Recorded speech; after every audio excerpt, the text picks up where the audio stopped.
In this video, I am going to discuss Section 100 of Indian Penal Code when the right of private defense of the body extends to causing death. इस video में मैं section 100 of Indian penal code को discuss करूंगा जिसमें व्यक्ति जो है self defence में हमलावर की मृत्यु भी कर सकता है। तो ऐसे कौन कौन से सर्कमस्टांसेस है, ऐसे कौन कौन से सिचुएशन है जिसमें व्यक्ति अपने सुरक्षा में अपने सेल्फ डिफेंस पर हमलावर की मृत्यु कर सकता है। The right of private defense of the body extends under the restrictions mentioned in the last preceding section to the voluntary causing of death or of any other harm to the assailant if the offence which occasions the exercise of the right be any of the description hereinafter enumerated namely। तो कौन कौन से ऐसे situation है? तो पहला clause क्या है? सेक्शन 100 का फर्स्ट क्लॉज क्या है? Such an assault as may reasonably cause the apprehension that death will otherwise be the consequence of such assault। ये जो हमला हो रहा है, इस हमले से जो है व्यक्ति की मृत्यु भी हो सकती है। तो व्यक्ति जो है अपने सेल्फ डिफेंस पर हमलावर की मृत्यु कर सकता है। तो ये रहा पहला क्लॉज। दूसरा क्लॉज क्या है? सेक्शन 100 का clause 2, such an assault as may reasonably cause the apprehension that grievous hurt will otherwise be the consequence of such assault। इस हमले से क्या हो सकता है? व्यक्ति को गंभीर चोट लग सकता है। तो व्यक्ति अपने बचाव में अपने सेल्फ डिफेंस पर हमलावर की मृत्यु कर सकता है। Third clause, an assault with the intention of committing rape. हमला जो हो रहा है वो किस इरादे से हो रहा है? रेप करने के इरादे से हो रहा है। तो हमला जब रेप करने के इरादे से हो रहा है तो इसमें जो है सेल्फ डिफेंस पर लड़की जो है वो क्या कर सकती है? हमलावर की मृत्यु कर सकता है। कोई हमलावर है वो किसी लड़की को रेप करने जा रहा है या रेप करने की कोशिश कर रहा है, तो इस केस में वो लड़की क्या कर सकती है? उस हमलावर की मृत्यु कर सकता है, उसे जान से मार सकता है।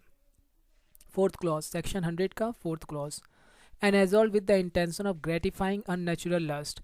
हमला जो हो रहा है वो हमला जो है अपने अननेचुरल लस्ट को ग्रेटिफाई करने के इरादे से हो रहा है। तो इस केस में व्यक्ति जो है उस हमलावर को जो है जान से मार सकता है।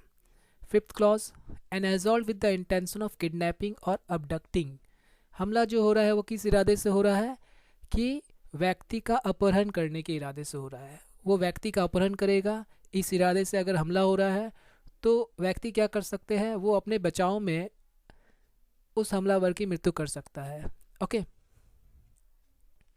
सिक्स क्लॉज में क्या दिया गया है? An assault with the intention of wrongfully confining a person under circumstances which may reasonably cause him to apprehend that he will be unable to have recourse to the public authorities for his release।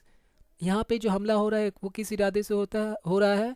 For wrongfully confining a person। ठीक है, तो यहाँ पर क्या है? व्यक्ति जो है, पर्सन जो है वो अपने सेल्फ डिफेंस पर हमलावर की मृत्यु कर सकता है।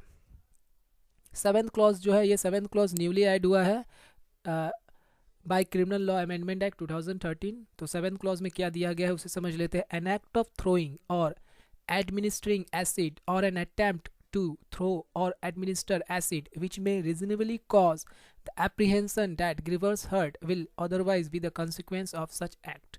तो यहाँ पे क्या है? ये जो एसिड फेंका जा रहा है, इस एसिड फेंकने से क्या होगा? गंभीर चोट लग सकती है, गंभीर चोट लगने की संभावना है। तो अगर ऐसा हमला हो रहा है तो इस केस में व्यक्ति क्या कर सकते हैं? अपने बचाव पर हमलावर को मार सकता है, उसकी मृत्यु कर सकता है, उसे जान से मार सकता है। ओके। आपको अगर मेरा वीडियो पसंद आया है तो मेरे इस वीडियो को प्लीज़ लाइक कर दीजिए, शेयर कीजिए और मेरे इस चैनल को प्लीज़ सब्सक्राइब कर लीजिए। अभी तक मैंने जितने भी वीडियो बनाया है उसका PDF फॉर्मेट जो है मैंने अपने टेलीग्राम चैनल में अपलोड कर दिया गया है। टेलीग्राम का जो लिंक है वो डिस्क्रिप्शन में दिया गया है। डिस्क्रिप्शन में टेलीग्राम का लिंक दिया गया है, आप वहाँ से जाकर टेलीग्राम को ज्वाइन कर सकते हैं। Thank you so much once again for watching my video. Take care and bye bye, and please subscribe my channel.